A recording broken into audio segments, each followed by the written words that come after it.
नमस्कार मित्रों, आप सभी लोगों का सुंदरम ई पाठशाला में स्वागत है।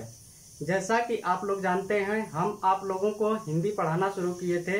हिंदी में मैंने दो टॉपिक पर बात की थी। पहले हिंदी शब्द की उत्पत्ति के बारे में और दूसरा भाषा और उसके विकास क्रम के बारे में।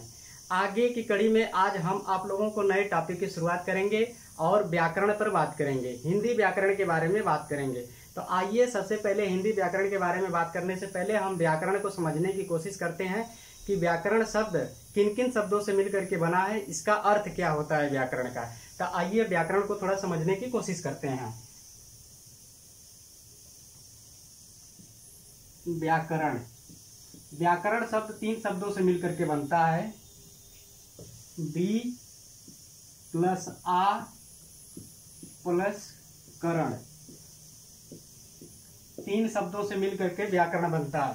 शब्दों का निर्माण चार प्रकार से होता है। आप लोग जानते रहिए, शब्दों का निर्माण चार प्रकार से होता है। जब हम आप लोगों को शब्द पढ़ाएंगे तो उसमें बताएंगे कि किस प्रकार से शब्दों का निर्माण होता है। यहाँ पर बस जानते रहिए कि शब्दों का निर्माण पहला संधि से होता है, दूसरा समास से होता है, तीसरा उपसर्ग से होता है और चौथा प्रत्यय से होता है।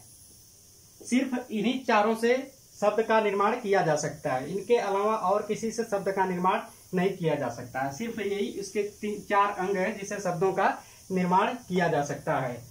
तो आइए थोड़ा सा हम लोग बात करते हैं। इसमें करण करण शब्द क्या है? इसमें मूल शब्द है। करण क्या है? मूल शब्द है। और आ शब्द क्या है? उपसर्ग है। और बी शब्द क्या है? उपसर्ग है। देखिए, उपसर्ग दो शब्दों से मिलकर के बना है, एक उप से और एक सर्ग से। उप का मतलब होता है समीप, सर्ग का मतलब जुड़ना, मतलब समीप जुड़ना। ठीक है, किसके समीप जुड़ना? मूल शब्दों के समीप जुड़ना। ठीक है, उपसर्ग का मतलब मूल शब्दों के समीप जुड़ना। उपसर्ग जो है कि मूल शब्द में पहले जुड़ता है, मूल शब्द के पहले जुड़ करके जो है कि उस शब्दों में परिवर्तन लाता है। ठीक है, मूल शब्द के पहले जुड़ करके शब्दों में परिवर्तन लाता है। और प्रत्यय जो है मूल शब्द के बाद में जुड़ता है। तो जो है व्याकरण किन शब्दों से मिलकर के बना है? व्याकरण जो है आपका बी प्लस आ प्लस करण शब्दों से मिलकर के बना है। इसमें और एक चीज जानते रहिए, मैंने आपको बताया कि शब्द निर्माण चार प्रकार से होता है, उपसर्ग से, प्रत्यय से, संधि से और समास से। इसमें संधि भी है। व्याकरण में क्या है? व्याकरण में संधि भी है। व्याकरण में आपका जो है कि स्वर संधि है। आइए जानने की कोशिश करते हैं कि कैसे इसमें संधि है। संधि के बारे में हम लोग जानने की थोड़ा सा कोशिश करते हैं कि ये कैसे संधि से बना है। देखिए, बी में जब वह को जब इससे अलग करेंगे, इसमें से स्व, तो इसमें क्या जुड़ा है? व में ई जुड़ा है। जब हम आप लोगों को शब्दकोश पढ़ाएंगे तो उसमें जो है कि शब्दों से अक्षरों को अलग अलग करना बताएंगे, उसमें बताएंगे कैसे व से ई अलग हुआ है। इसमें आप लोग बस थोड़ा सा जानते रहिए कि वह शब्द में ई अक्षर जुड़ा है, ई अक्षर जुड़ा है, आ प्लस करण।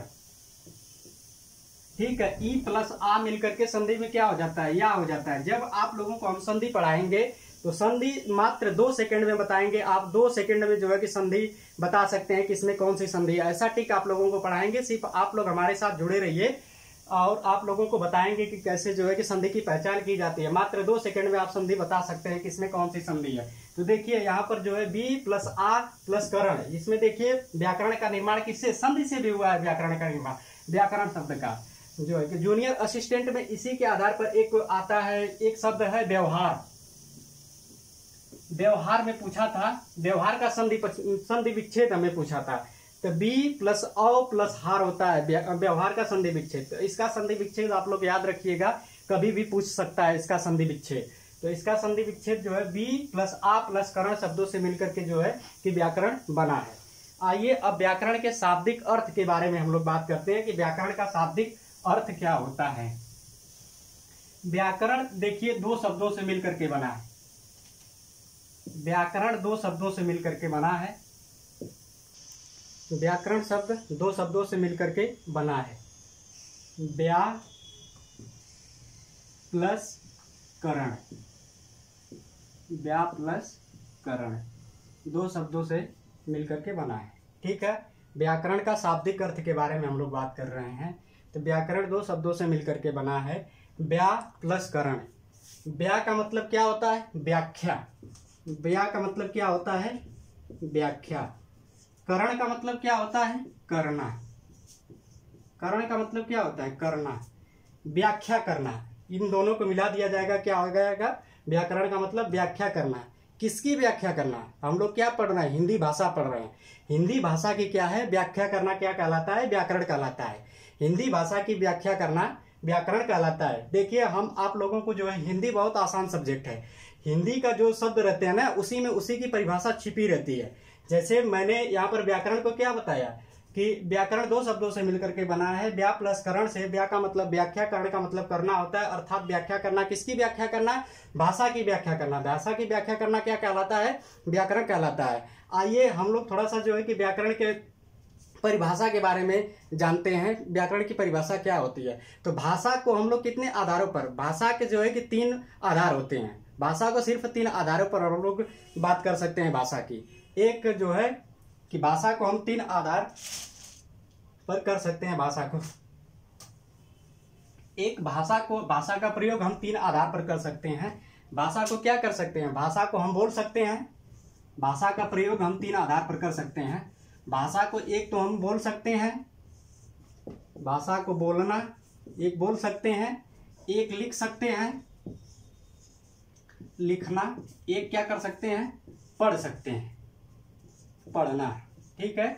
भाषा को केवल 3 आधारों पर जो है इसका प्रयोग कर सकते हैं। या तो हम भाषा को पढ़ सकते हैं, या तो भाषा को हम लिख सकते हैं, या तो भाषा को हम बोल सकते हैं। तो अब व्याकरण की परिभाषा यहीं से निकलती है कि व्याकरण की परिभाषा यहीं से निकलती है। जानते हैं व्याकरण की परिभाषा कैसे यहाँ से निकलती है? हिंदी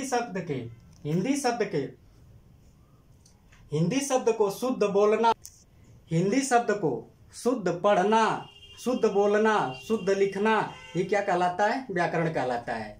व्याकरण की परिभाषा यहाँ से देखिए आराम से निकल गई।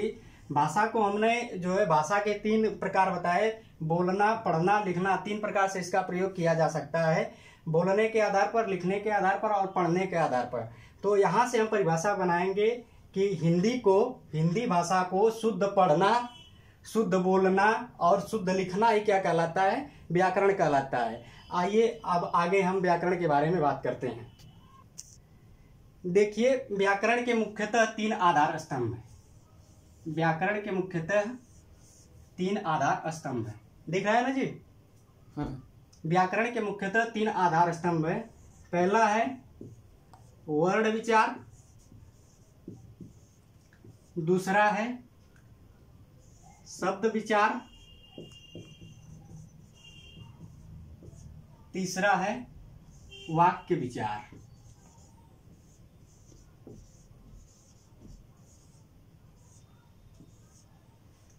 अब विचार क्या होता है? मनुष्य के अंदर जो भावनाएं प्रकट होती हैं, ठीक है, वही क्या कहलाता है? विचार कहलाता है। मनुष्य के अंदर जो भावना प्रकट होती है वही क्या कहलाता है? विचार कहलाता है। और जब उसी भावना को किसी माध्यम से मनुष्य जब विचार को किसी माध्यम से मनुष्य कह देता है तो क्या कहलाता है? भाषा कहलाता है। भाषा में मैंने आपको बताया था कि उसमें विचार और भाषा क्या होती है। तो आइए देखिए, व्याकरण के मुख्यतः 3 आधार स्तंभ है। पहला वर्ण विचार है, दूसरा शब्द विचार है, तीसरा वाक्य विचार है। तो हम लोग विचार के भी बारे में जान लिए। अब वर्ण विचार किन शब्दों से मिलकर के बना है? ये 2 शब्दों से मिलकर के बना है। एक वर्ण से मिलकर के बना है, एक विचार से मिलकर के बना है। तो अर्थात इसका अर्थ क्या हुआ कि वर्णों पर किया गया विचार, वर्णों पर किया गया विचार क्या कहलाता है? वर्ण विचार कहलाता है। अब वर्णों पर हम किस आधार पर विचार कर सकते हैं? वर्णों पर देखिए, वर्णों पर हम जो है विचार करने की अगर बात आती है तो सबसे पहले वर्णों का हम क्या करते हैं? उच्चारण करते हैं। तो इस पे हम विचार किस आधार पर कर सकते हैं? उच्चारण के आधार पर कर सकते हैं। ठीक है। फिर इसका जो है जब वर्ण को उच्चारण करेंगे उसके बाद उसका क्या होगा? कोई ना कोई आकार होगा। जब उसको हम लिख देंगे, जैसे क है, क का जब हम उच्चारण करते हैं, ठीक है, तो उसको जब लिख देते हैं तो इसका क्या हो जाता है? एक आकार हो जाता है। क इस तरह से बनता है, क का क्या हो जाता है? आकार हो जाता है।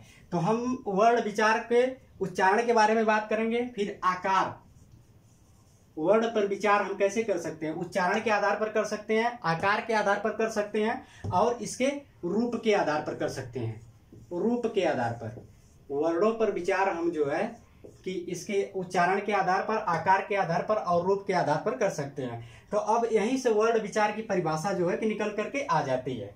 ठीक है, वर्ण क्या होता है? वर्ण को ही हम अक्षर कहते हैं। आगे हम पढ़ाएंगे आपको कैसे वर्ण को अक्षर कहते हैं। इन सब चीजों के बारे में हम लोग आगे बहुत डिटेल से बात करने वाले हैं।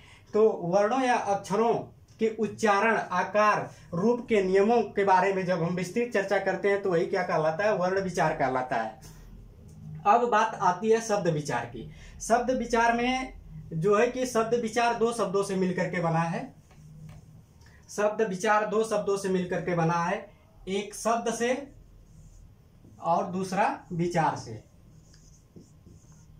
अर्थात शब्दों पर किया गया विचार क्या कहलाता है? शब्द विचार होता है। शब्दों पर किया गया विचार क्या कहलाता है? शब्द विचार होता है। शब्दों पर हम किस आधार पर विचार कर सकते हैं? शब्दों की व्युत्पत्ति के आधार पर, व्युत्पत्ति के आधार पर, इसके रूप के आधार पर, रूप के आधार पर, इधर नीचे हम मिटा रहे हैं, इसके रूप के आधार पर,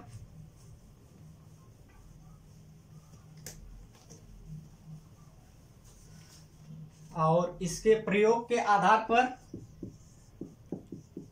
प्रयोग के आधार पर, और इसके रूपांतरण के आधार पर जो है शब्दों पर हम विचार कर सकते हैं। शब्दों पर विचार हम व्युत्पत्ति के आधार पर कर सकते हैं, रूप के आधार पर कर सकते हैं, प्रयोग के आधार पर कर सकते हैं, और रूपांतरण के आधार पर कर सकते हैं। यही से जो है कि शब्द विचार की परिभाषा बनती है। ठीक है, शब्द विचार के माध्यम से हम शब्द विचार वो होता है जिसमें हम उसके व्युत्पत्ति, आकार और प्रयोग, रूपांतरण के नियमों के बारे में चर्चा करते हैं। वो क्या कहलाता है? शब्द विचार कहलाता है। आइए इसके बाद हम लोग वाक्य विचार पर बात करते हैं कि वाक्य विचार क्या होता है। वाक्य विचार, वाक्यों पर किया गया विचार क्या कहलाता है? वाक्य विचार कहलाता है। वाक्यों पर विचार हम किस आधार पर कर सकते हैं? तो वाक्यों के प्रकार के आधार पर, इसके प्रयोग के आधार पर, और विराम चिन्हों के आधार पर, विराम चिन्हों के आधार पर, विराम चिन्हों के आधार पर। तो इससे क्या हुआ? वाक्यों के प्रयोग, आकार और विराम चिन्हों का, जहां विराम चिन्हों के नियम के बारे में जहां हम चर्चा करते हैं वो क्या कहलाता है? वाक्य विचार कहलाता है। ये देखिए, व्याकरण सिर्फ इसी तीनों में जो है कि पूरा सिमट गया है। शब्द विचार एक बहुत बड़ा अपने आप में टॉपिक है, इस टॉपिक पर हम लोग बात करेंगे। और उसके बाद वाक्य विचार अपने आप में एक बहुत बड़ा ब्रॉड टॉपिक है। फिर उसके बाद वर्ण विचार अपने आप में बहुत बड़ा एक ब्रॉड टॉपिक है। तो आइए हम लोग आज बात करेंगे, अब बात करते हैं वर्ण विचार पर। वर्ण विचार के बारे में जानने की कोशिश करते हैं। आइए आज अब हम लोग बात करते हैं वर्ण विचार पर। हम लोग चर्चा करते हैं कि वर्ण विचार के अंतर्गत कौन कौन सी चीजें आती हैं। ठीक है, वर्ण विचार को थोड़ा सा समझने की कोशिश करते हैं। वर्ण विचार को, ठीक है।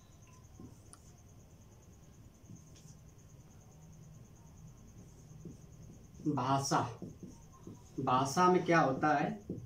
वाक्य होता है।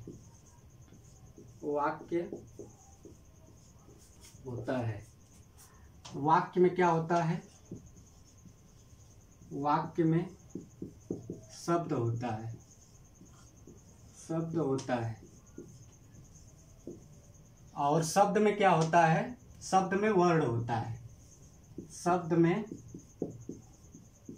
वर्ण होता है। ठीक, आइए देखिए कैसे भाषा में वाक्य होता है। ये उच्चतर से निम्नतर की ओर है। निम्नतर की ओर।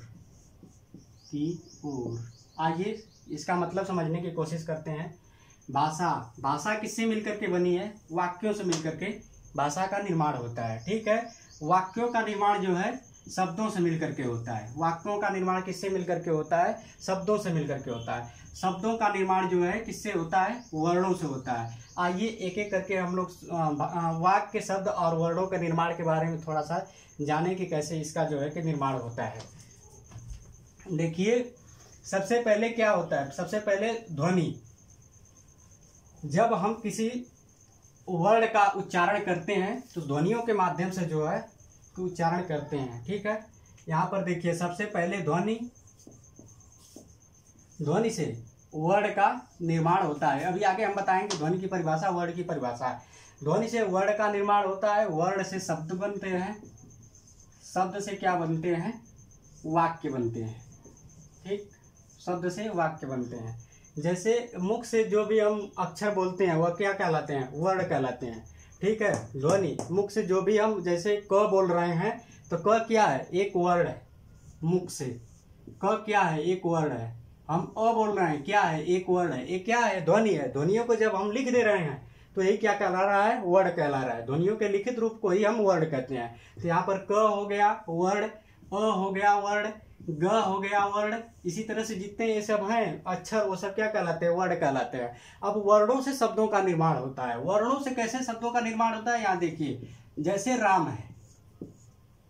राम क्या है, शब्द है। राम में जो है राम का निर्माण किससे हुआ है, शब्दों वर्णों से हुआ है राम का निर्माण। राम में देखिए कौन कौन से शब्द, कौन कौन से अक्षर जो है कि जुड़े हैं। राम को जब हम तोड़ेंगे तो र में क्या जुड़ा है, आ जुड़ा है, प्लस म में क्या जुड़ा है, अ जुड़ा है। कितने शब्दों से मिलकर के राम बना है, चार वर्णों से मिलकर के राम का जो है कि निर्माण हुआ है। राम शब्द का निर्माण 4 वर्णों से हुआ है। जब हम आपको शब्दकोश पढ़ाएंगे तो उसमें जो है कि शब्दों से अक्षरों में तोड़ना बताएंगे कि कैसे शब्दों से अक्षरों में तोड़ा जाता है। आज सिर्फ यही समझिए कि राम में जो है कि र प्लस आ प्लस म प्लस अ। देखिए व्यंजन बिना स्वरों की सहायता से जो है कि व्यंजनों का उच्चारण नहीं किया जा सकता है। बिना स्वरों की सहायता से व्यंजनों का उच्चारण नहीं किया जा सकता है। जैसे क है, क में क्या है, अ स्वर जुड़ा हुआ है। क से जब अ को अलग करते हैं तो यहाँ पर हलंत चिन्ह का प्रयोग करते हैं। ये क्या है, ये शुद्ध लिखा हुआ व्यंजन है। ये शुद्ध लिखा हुआ व्यंजन है। और ए वाला क्या है, इसमें जो है कि स्वर जुड़े हुए हैं। ठीक है, अब देखिए ये बात हो गई आपकी शब्द की। अब शब्द से वाक्य कैसे बनते हैं। ठीक है, तो यहाँ पर हम देखते हैं जैसे एक सेंटेंस है, राम जाता है। राम जाता है, इसमें राम क्या है, एक शब्द है। जाता क्या है, एक शब्द है क्या है, एक शब्द है। इन तीनों शब्दों से मिलकर के क्या हुआ है कि एक वाक्य का निर्माण हुआ है। वाक्य क्या होता है, अपने आप में एक पूर्ण सेंटेंस होता है। ठीक है, वाक्य अपने आप में एक पूर्ण सेंटेंस होता है। तो राम जाता है क्या है, एक पूर्ण सेंटेंस है। तो यहां से जो है कि वाक्यों का निर्माण होता है। मुझे उम्मीद है कि ये जो है आप लोगों के समझ में आ रहा होगा। अगर आप लोगों को कहीं पर कोई भी कंफ्यूजन होगा तो कमेंट बॉक्स में जाकर के मुझसे आप क्वेश्चन कर सकते हैं, मैं आप लोगों के सवालों का जवाब दूंगा। अगर कहीं कोई भी समस्या होती है तो जरूर आप लोग कमेंट बॉक्स में जाकर के कमेंट किया करिए। मुझे आप लोगों के कमेंटों का इंतजार रहता है। और प्लीज़ अगर अच्छा लगेगा तो मेरे चैनल को लाइक और सब्सक्राइब जरूर करिएगा। आइए आगे हम लोग बात करते हैं। ठीक है, अब हम लोग बात करते हैं आगे वर्ण विचार के कितने 3 स्तंभ हैं। आइए हम उनके तीनों स्तंभों पर बात करते हैं। वर्ण विचार में तीनों स्तंभों पर हम बात करते हैं। वर्ण में सबसे पहले क्या आती है, ध्वनि आती है। वर्ण में सबसे पहले ध्वनि आती है। ध्वनि से क्या बनता है, ध्वनि से वर्ण बनता है। और वर्ण से क्या बनता है, अक्षर बनता है। सबसे पहले ध्वनि बनती है। ध्वनि से क्या होता है, वर्णों का निर्माण होता है। यहाँ से ऐसे चलेगा, ध्वनि से वर्ण का निर्माण होगा, वर्ण से क्या बनेगा, आपका अक्षर बनेगा। तो आइए हम लोग ध्वनि की परिभाषा के बारे में जानने की कोशिश करते हैं कि ध्वनि की परिभाषा क्या होती है। ध्वनि मुख से उच्चारित वर्णों को हम क्या कहते हैं, ध्वनि कहते हैं। मुख से उच्चारित, मुख से हम जो भी वर्ण बोल रहे हैं ये क्या है, ध्वनि है। मुख से हम क्या कर रहे हैं, वर्णों का उच्चारण कर रहे हैं, तो वही क्या कहलाता है, ध्वनि कहलाता है। तो मुख से उच्चारित वर्णों को हम ध्वनि कहते हैं। ध्वनि मुख से उच्चारित वर्णों को ध्वनि कहते हैं। ध्वनि कहते हैं। जैसे मुख से हम उच्चारण कर रहे हैं क, ख, ग, अ, आ, ये सब क्या है? ये सब ध्वनि है। ठीक है, अब हम बात करेंगे वर्ड के बारे में। वर्ड के बारे में देखिए, अगर एग्जाम में अगर एक क्वेश्चन आता है, एग्जाम में पूछता है कि निम्नलिखित में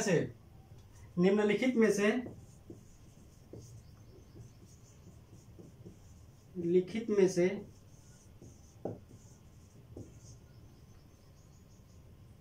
वर्ड का सबसे छोटा अंक कौन सा होता है? ठीक है, वर्ड का सबसे छोटा अंक कौन सा होता है? तो उसमें अगर तीनों ऑप्शन अगर आपको दे दिया जाए तो 99% लोग जो है कि गलत करके इस क्वेश्चन को आएंगे, क्योंकि उनको ध्वनि, वर्ड और अक्षर में अंतर नहीं पता रहता है कि ध्वनि क्या होती है, वर्ड क्या होता है, अक्षर क्या होता है। तो मैंने आपको क्या बताया, ध्वनि क्या होती है? मुख से उच्चारित वर्णों को क्या हम कहते हैं? ध्वनि कहते हैं। जो भी वर्ड हम मुख से उच्चारित कर रहे हैं वही क्या है? ध्वनि है। और वर्ड क्या होता है? वर्ड के बारे में आइए हम लोग समझने की कोशिश करते हैं कि वर्ड क्या होता है।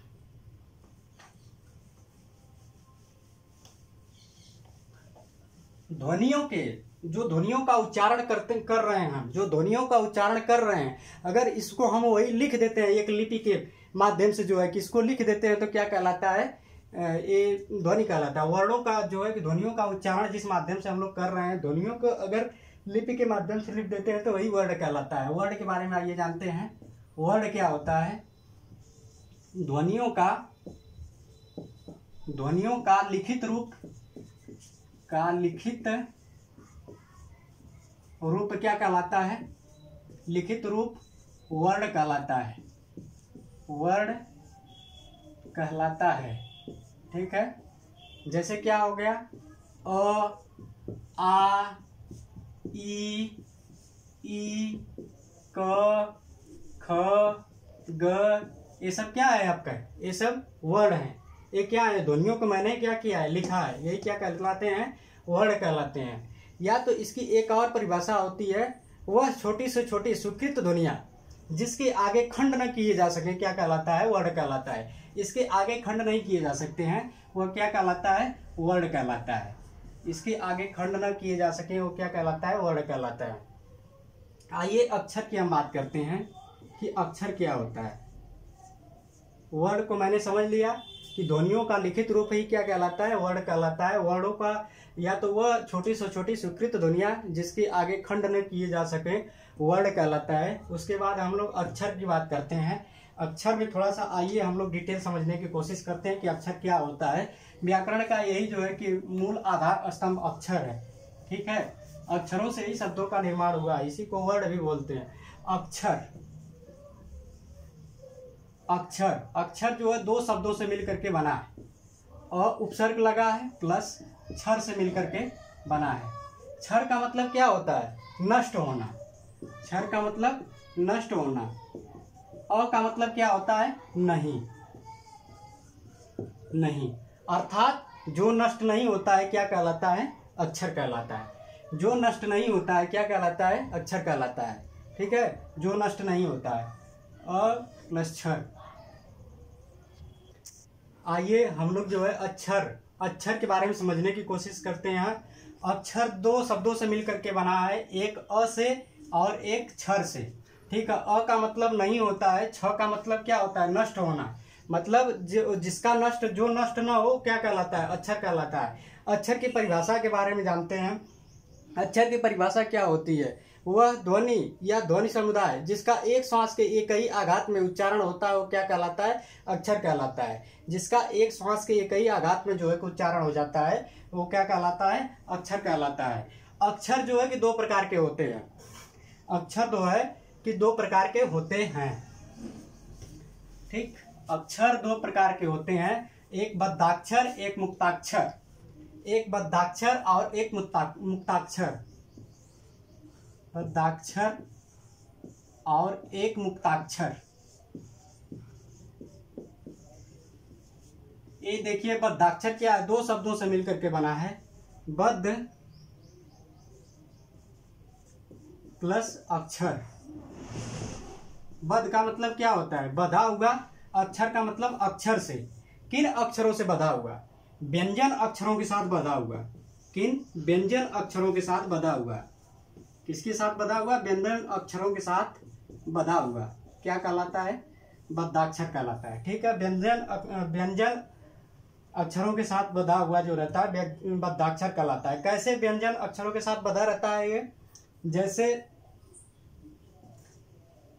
इनकी परिभाषा के बारे में अगर हम जानते हैं तो वह वर्ड या अक्षर जिसके अंत में वह शब्द या अक्षर जिनके अंतिम वर्ड में व्यंजन हो, क्या कहलाते हैं, बद्धाक्षर कहलाते हैं। जैसे राम, जैसे राम, राम में क्या है, हलंत अगर हम लगा देते हैं तो इसका अंतिम वर्ड क्या है, जिसके मैंने क्या बताया परिभाषा में कि वह शब्द या वर्ड जिसके अंतिम वर्ड में केवल व्यंजनों का प्रयोग होता है वो क्या कहलाता है, बद्धाक्षर कहलाता है। तो इसमें राम में हलंत है तो क्या है, स्वर रहित है। जैसे म को कैसे लिखते हैं, म का जो है कि म प्लस अ होता है, म अगर इसका देखा जाए तो म में क्या है, हलंत है, तो क्या है, स्वर रहित है। ये क्या है, स्वर रहित है। ये क्या हो गया, राम, इसमें जो है कि व्यंजन है, ये सिर्फ राम क्या, म क्या है, व्यंजन है, तो क्या हो गया, बद्धाक्षर हो गया। जैसे अहम, अहम में क्या है, हलंत है, ये भी क्या है, पूर्ण रूप से ये क्या है, व्यंजन है। ठीक है, इसी तरह से अथोचित हो जाता है, अथोचित, अथोचित में हलंत है, इसमें भी क्या है, ये बद्धाक्षर है। जिसमें लास्ट में हलंत लगा रहता है, जिसमें अंतिम वर्ड में केवल व्यंजन का प्रयोग होता है, वो बद्धाक्षर होता है। और मुक्ताक्षर के बारे में अगर बात किया जाए तो मुक्त प्लस अक्षर दो शब्दों से मिलकर के बना है। मुक्त का मतलब क्या होता है, स्वतंत्र होता है, और अक्षर, स्वतंत्र अक्षर मतलब किन अक्षरों से स्वतंत्र, व्यंजन अक्षरों से स्वतंत्र, जिसके जिन वर्णों के अंत में, जिन वर्णों या शब्दों के अंत में स्वर आता है, अंतिम वर्ण में स्वर आता है, वो क्या कहलाता है, मुक्ताक्षर कहलाता है। मुक्ताक्षर के बारे में जैसे हम लोग बात करते हैं, जैसे यहीं पर ले लें राम, रामा को हम ले लेते हैं तो इसमें क्या है कि म में अ जुड़ा है, म में क्या है, अ जुड़ा है, अ इसमें जुड़ा है। अगर म को हम तोड़ेंगे तो रा प्लस म प्लस अ हो जाएगा, तो ये क्या हो गया, ये मुक्ताक्षर हो गया। जो अक्षरों से मुक्त ना हो वो क्या होता है, मुक्ताक्षर होता है। ठीक है, जिसमें अंतिम वर्ड में क्या रहता है, स्वर रहता है, वो मुक्ताक्षर कहलाता है।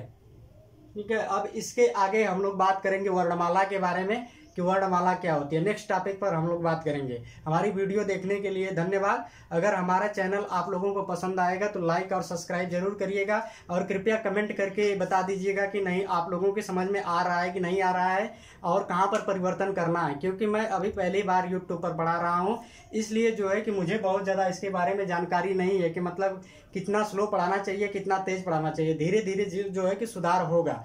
आप लोग अगर नहीं बताएंगे तो फिर मैं परिवर्तन नहीं ला पाऊंगा अपने आप में, क्योंकि मैं एक कैमरे के सामने पढ़ा रहा हूं। इसलिए आप लोगों का सुझाव मुझे अति आवश्यक है। और चलिए ठीक है, फिर इसके बाद वर्णमाला पर अगली टॉपिक हम लोगों की वर्णमाला होगी, वर्णमाला पर बात करेंगे। धन्यवाद।